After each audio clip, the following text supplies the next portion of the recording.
That was built by the British. British? Yeah. But Amsterdam is Dutch. But then you remember that the British went to the United States of America and fought the Dutch at a place in the United States of America called New York, now which was New Amsterdam. So they took that place away from them, and then they also came here to took this land away from them to name it for after what they took away from them. And then they also were involved in slavery. Very much. Okay, so everyone, we can be in the shape right here. Then I'll tell you about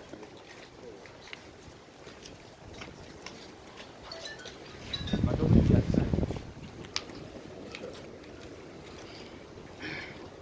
So let's play to C.B. Whitehead, Letitia Elizabeth Randall, and George MacLean.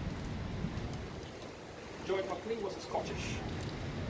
He was brought here by the British Crown around 1830 to become the president of British Committee of Merchants here. When he came, he worked about 17 years in Cape Coast Castle and died around 1847 at the age of 46.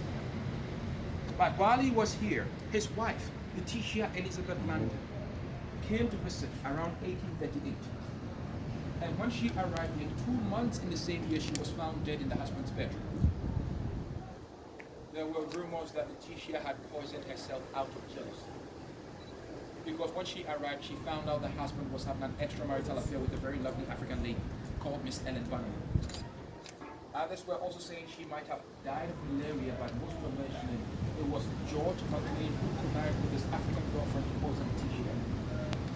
But looking at the story very well, along the line, George MacLean stayed with his African girlfriend for about 10 years until he died. So what do you think? You realize the whole thing raises eyebrow.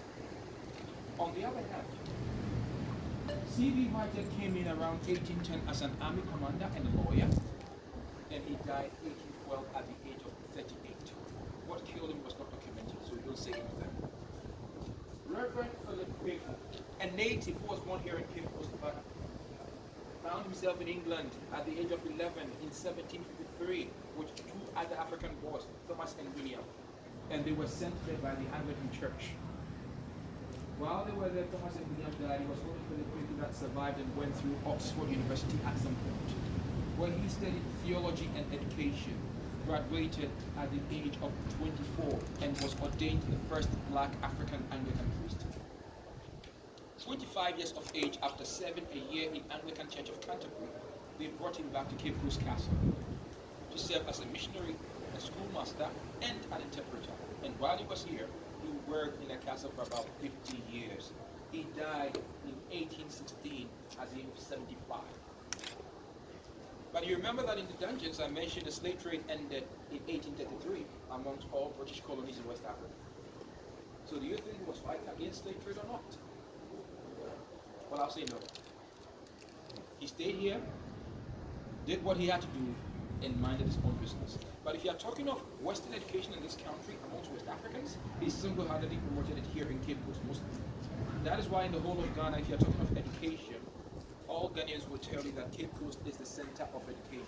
This is where it all started, and it's all because of him.